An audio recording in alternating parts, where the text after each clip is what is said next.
Well, hello, everyone. Welcome to the We're Not Stumped podcast. I'm your host, Mike Bolland. And today was headlines, but I'm going to change the name from headlines to three top stories. So here's the three top stories that I find on the internet that I want to pass along to you. And this is for the week of November 25th. Today is Thanksgiving. So happy Thanksgiving to everyone. I hope you're safe and happy and having a good time with your family. Today's November 28th on Thanksgiving. Show note. On November 26th, Tuesday, November 26th, an episode with Jeanette Jones came out. She's a childhood cancer survivor. She had cancer at 12, had her left leg amputated at age 16. Just a fantastic person, someone who I've gotten to know over the last year or so. She reached out to be on the podcast. We did our first episode, like I said, about a year ago, and now we stay in touch. She was gracious enough to come back on the podcast and give an update on her life and share some other philosophies on how she's been successful navigating the challenges of limb loss. So I urge everyone to listen to that podcast that came out November 26th of 2024. So let's get to the top three stories that I found around the internet within the limb loss community. Number one, this one comes from Bianca Castro, and this comes from NBC DFW, Dallas-Fort Worth. Here's the headline: Quadruple Amputee Skydives to celebrate his 65th birthday. So the story goes, a local grandfather on death's doorstep a year ago is now living a life he never thought possible. 65-year-old Steve Burrow of Dallas lost both of his legs and hands to sepsis, a life-threatening emergency that happens when the body's response to an infection damages vital organs and often causes death. Burrow was spending the day as normal in February of 2023. He attended his grandson's basketball tournament, and later that night, he said he woke up feeling awful and feverish. And here's a quote from him: "I remember thinking those must be some bad nachos I had, but really no more than that. That is the last I remember," said Burrow. Burrow was in a coma for 3 weeks and said that when he woke up, doctors told him they would have to amputate both legs and both hands. Otherwise, he faced limited chances of survival. Wow. Here's another quote: "I remember distinctly thinking I wasn't going to leave the hospital alive," Burrow said. "I told him, let's not wait anymore. Let's go. Let's go do it. It's like jumping out of a plane. You just open the door and get out." That's what Burrow said, who is also a lifelong avid skydiver. Since that time, with the support of his family and the prosthetic team at Dallas Hanger Clinic, Steve is back to living his life to the fullest. Clinic manager Danica Nordstrom said that she wasn't surprised Burrow wanted to eventually skydive again. And here's a quote from her: "I was really proud of him, not because he dreamt of jumping from the plane. He had done that dozens of times before. But I was proud of him for prioritizing his happiness and prioritizing his family and making sure that every day was joyful." That's what Nordstrom said. As requested, when Burrow was ready to skydive for the first time since his amputation for his 65th birthday, Nordstrom took to the skies with him. Wow. I was excited to do it. I was excited to share that memory with him. It was something that I wasn't going to say no to if someone asked me, but it was extra special when it was Steve, said Nordstrom. So she actually jumped out of the plane with him. That's amazing. "I can't tell you how alive I felt. Just the fresh air. My chest pops out, and I'm like, oh my gosh, this is a good feeling, and I hadn't had that good feeling in a long time," said Burrow. Burrow hopes others can gain a sense of enjoying life and knowing there is hope no matter what their circumstances are. Here's another quote from Burrow: "I was put in a very dark place. I want everyone to know that you don't have to stay in the dark place. You can choose to get out of it. How you get out of it varies for every person in every situation, but you don't have to stay in that dark place. You can climb out of it. You just have to choose how to find out of it," Burrow said. What a great story. Congratulations, Steve Burrow, for jumping out of the plane, and Danica Nordstrom for jumping out alongside of him. And that, again, she is the clinic manager at Dallas Hanger Clinic. Wow. Congratulations to both of you. Great story. Thank you for sharing I believe her name was Bianca. Yes, thank you, Bianca Castro, for sharing that story.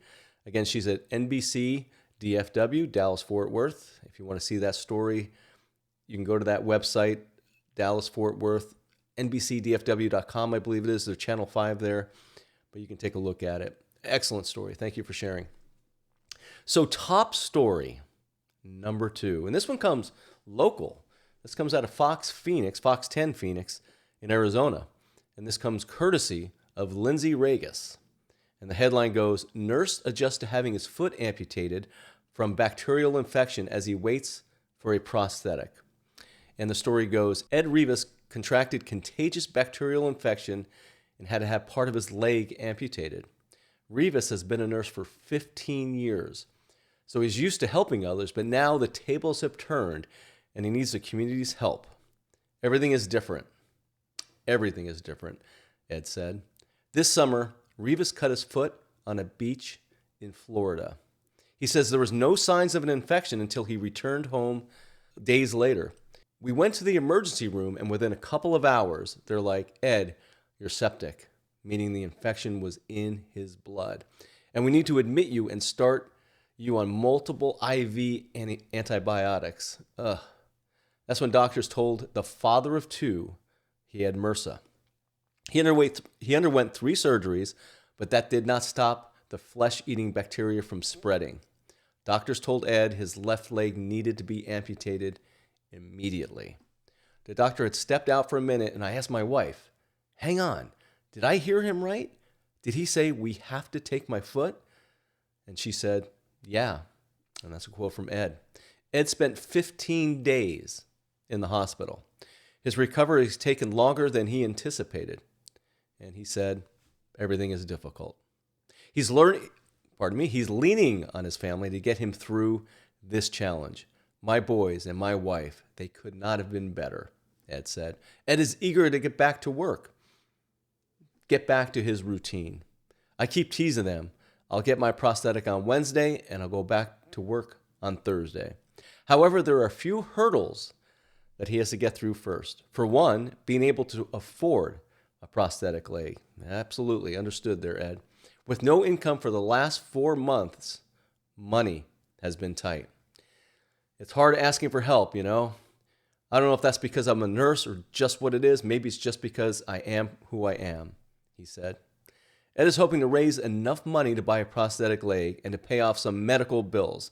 And a GoFundMe has been set up. So if you go to GoFundMe, look up Ed Rivas, you can find out more about his story. And if you're able to donate to Ed in this community, if we're able to donate and help, please do what you can to help Ed. So Ed, continue what you're doing. I have a feeling with your determination, you will get back. You're definitely going to get back to working in your chosen career, which is a fantastic career, by the way. I don't know if it's going to be a Wednesday, Thursday thing, but with your determination, you will get back there. Okay, the next top story is really a highlight of an organization that I ran across, and this organization is called Uniquely Me Foundation, and their URL is uniquelymefoundation.org, and this is a very, very cool organization. So let me give you a little rundown. I'm going to read some of the things they have on their website. Again, you can find them at uniquelymefoundation.org, but to give you a sense of what their organization is about. Education and awareness breaks barriers, leading to understanding and inclusion. It helps remove the stigma and fear of the unknown. We know the power of being seen and understood. All children and adults want to see themselves in books and everything they read. However, less than 3% of the children's books share representations of disabilities, even though disability makes up 25% of the population. Representation in books not only celebrates our kids, friends, and family for not only who they are, but also teaches others that those with differences and disabilities are a normal part of the community that we all share. Education increases awareness, which enables more access and provides future generations with the power to make the future inclusive. Excellent, excellent organization. To give you an idea, they have an ambassador program. You can just click it, and there's a way you can submit your information.